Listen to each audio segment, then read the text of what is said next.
विपक्षी पार्टियों में से एक आम आदमी पार्टी ने एक चेतावनी देकर सबको चौंका दिया है। आम आदमी पार्टी ने कहा है कि अगर कांग्रेस ने कल पटना में होने वाली विपक्षी दलों की बैठक में उस अध्यादेश पर समर्थन करने का आश्वासन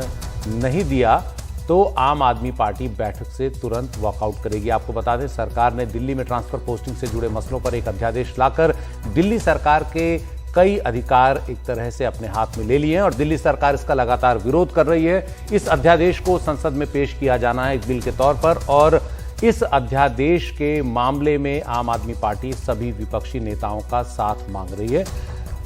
पार्टी का कहना है कि अगर कांग्रेस इस मामले में उसके साथ नहीं आती तो वो तुरंत कल की बैठक से वॉकआउट कर देगी। तो ये आम आदमी पार्टी की चेतावनी है। हमारे साथ हमारे सहयोगी शरद शर्मा है। शरद, ये ठीक बैठक से ठीक पहले ये जो आम आदमी पार्टी की चेतावनी है वे विपक्षी एकता की कोशिशों में एक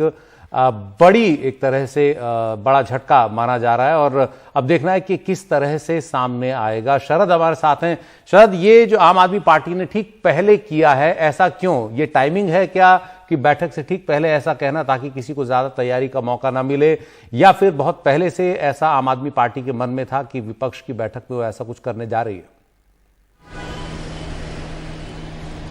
देखिए सुशील जी, आम आदमी पार्टी के जो टॉप सोर्सेज हैं वो ये बात बता रहे हैं कि कल की विपक्ष की बैठक में जो पटना में हो रही है उसमें आम आदमी पार्टी जरूर शामिल होगी। अरविंद केजरीवाल, भगवंत मान इस बैठक में शामिल होंगे। लेकिन अगर कांग्रेस इस मुद्दे पर समर्थन का वादा, राज्यसभा में समर्थन देने का आश्वासन नहीं देती है, वादा नहीं करती है, तो आम आदमी पार्टी इस बैठक से वॉकआउट कर सकती है। ये आम आदमी पार्टी के सूत्र बता रहे हैं। ध्यान देने वाली बात यह कि इससे पहले कल ही अरविंद केजरीवाल ने चिट्ठी लिखी थी विपक्षी नेताओं को और उसमें आग्रह किया था कि सबसे पहले इस मुद्दे पर चर्चा होनी चाहिए जो कल बैठक होने वाली है शुक्रवार को पटना में।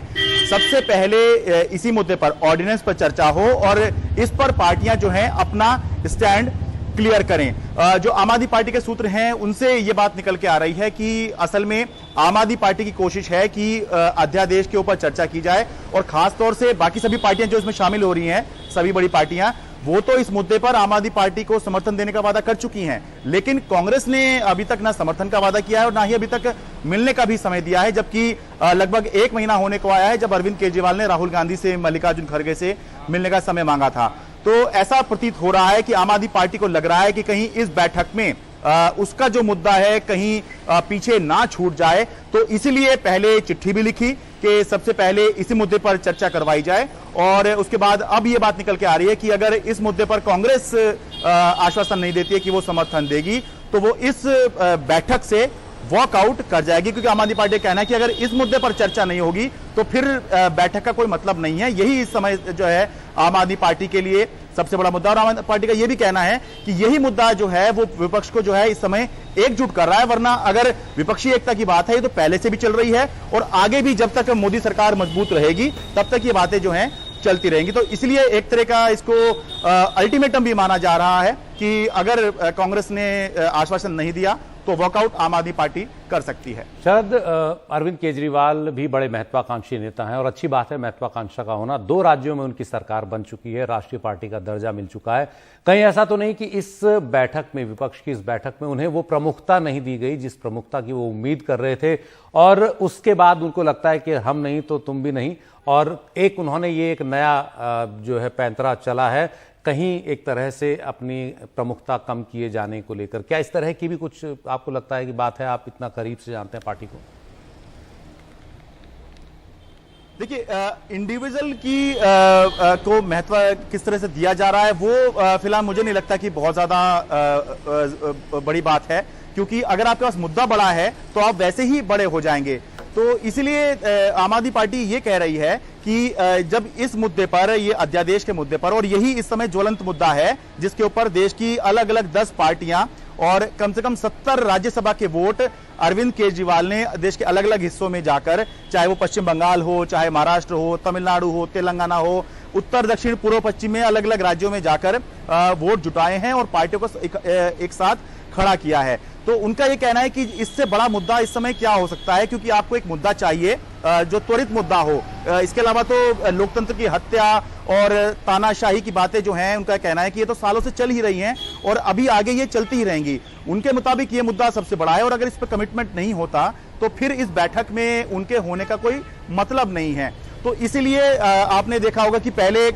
सिर्फ कांग्रेस अटैक कर रही थी आम आदमी पार्टी पे, फिर आम आदमी पार्टी ने भी कांग्रेस पर अटैक किया कि वो उनके आइडियाज चुरा रही है, मैनिफेस्टो चुरा रही है। उसके बाद ओपन में आकर ये कहा कि सबसे पहला मुद्दा जो है वो अध्यादेश ही होना चाहिए। और अब सूत्रों से ये बात निकल के आ रही है कि अगर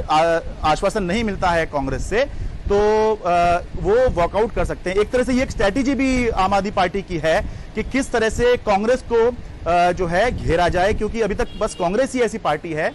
जिसने आम आदमी पार्टी को इस मुद्दे पर आश्वासन नहीं दिया है और लगातार